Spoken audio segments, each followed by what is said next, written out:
கர்த்தர் வேண்டதாக இன்றைய வசனம் 2 ராஜாக்கள் 7ஆம் அதிகாரம் 9ஆம் வசனம். பின்பு அவர்கள் ஒருவரை ஒருவர் நோக்கி, நாம் செய்கிறது நியாயமல்ல. இந்நாள் நற்செய்தி அறிவிக்கும் நாள். நாம் மௌனமாயிருந்து பொழுது விடியும் மட்டும் காத்திருந்தால் குற்றம் நம்மேல் சுமரும். இப்போதும் நாம் போய் ராஜாவின் அரண்மனையாருக்கு இதை அறிவிப்போம் வாருங்கள் என்றார்கள். கர்த்தர் வேண்டதாக இந்த வசனத்தை பார்த்தீங்கன்னா, சமாரியாவோட பஞ்சம் வரும்போது அந்த சீரிய படைகள் முற்றுகை போடும்போது பயங்கர பஞ்சமாக இருக்குது. அந்த டைமில் ஒரு குஷ்டரோகிகள் வந்து பார்க்குறாங்க. எல்லா சிறிய ராணுவமும் எல்லாத்தையும் விட்டுட்டு போயிட்டாங்க. மாவு, நகைகள்லாம். நல்லா திருப்தியாக சாப்பிட்றாங்க. ஆனால் பட்டணத்துக்கு வெளியே சாப்பிட்டுட்டு இருக்காங்க.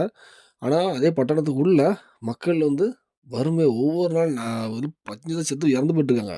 அப்போ அதை சொல்கிற குஷ்டரோகி சொல்கிறாரு, இன்னைக்கு நம்ம சாப்பிட்டாச்சு. இப்போ யாரும் கேட்கல. சிறிய படைக்கு ராணுவ அந்த அந்த பாளையத்துக்கு வரும்போது எந்த சிறிய ராணுவமும் இல்லை. இவங்க திருப்தியாக சாப்பிட்டாச்சு, நகையெல்லாம் எடுத்தாச்சு. ஆனால் இப்போ நம்ம அறிவிக்காமல் நாளை காலத்தை வர சரி நாளை காலத்தை பேசிக்கலாம் அப்படின்னு விட்டுட்டோம்னா, இன்னும் இரவு கூட மறித்து போயிருப்பாங்க. அப்படி போகக்கூடாது. இது நற்செய்தி அறிவிக்கும் நாள். அப்போ அந்த குற்றம் நம்ம சுமரும் அப்படின்னு சொல்கிறாங்க. என்னைக்கு நம்ம யாரும் அதுக்கு கட்டாயம் கிடையாது. ஏன்னா பட்டணத்துக்குள்ள அவங்க இருக்காங்க. இவங்க பட்டணத்துக்கு வெளியே இருக்காங்க. இவங்க சாப்பிட்டாச்சு. சரி இப்போ தூங்குவோம். இப்போ தூங்குனா கூட யாரும் எதுவும் கேட்க மாட்டாங்க. ஆனா அந்த தூங்குற வேளையில அங்க எத்தனையோ இறந்து போயிருக்கலாம். பட்டினியில இறந்து போயிருக்கலாம்.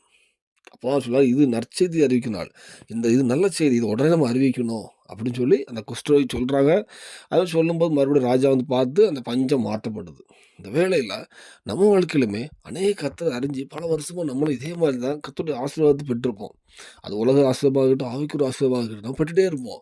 ஆனா நம்ம அந்த அந்த குஷ்டரோகிட்ட இருந்த எண்ணத்தை பார்த்தீங்கன்னா, இது நற்செய்தி அறிவிக்கும் நாள். நம்ம பொழுது விடிய காத்திருந்தா அந்த பழி நம்ம மேல் சுமரும். இன்னைக்கு ஒவ்வொரு நாளும் இந்த உலகம் முழுவதும் எத்தனையோ ஒவ்வொரு செகண்டுக்கு எத்தனை லட்சம் இறந்து போயிட்டு இருக்காங்க. ஒவ்வொரு நாள் எத்தனையோ லட்சம் ஜனங்கள் இறந்து பூமியை விட்டு கடந்து கடந்து போயிட்டு இருக்காங்க.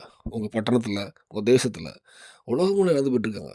நம்ம கர்த்தருடைய அத சொல்லலைன்னா, நான் வேலை பார்க்குற இடத்துல காஸ்பல் சொல்லலாம், பிசினஸ் பண்ண சொல்லலாம், படிக்கிறத சொல்லலாம்.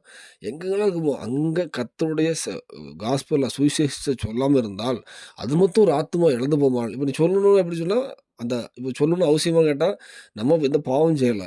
எந்த பாவமும் செய்யல, எதுவும் செய்யல. நம்ம நம்ம வேலைய பார்க்க ஆசீர்வாதத்தோட இருந்துட்டு இருக்கோம்.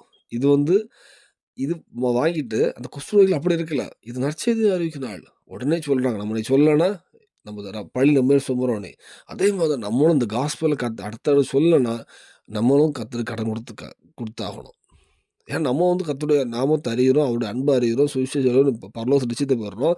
நிச்சயம் பெறாத எத்தனையோ ஜனங்கள் ஒவ்வொரு நாளும் நரகத்துக்கு போயிட்டுருக்காங்க. இந்த வேளையில நம்ம தீர்மானம் எடுப்போம். இதுக்கு முன்ன எப்படி இருந்தாலும் நம்ம முதல்ல பரலோக நிச்சயத்த பெறுவோம்.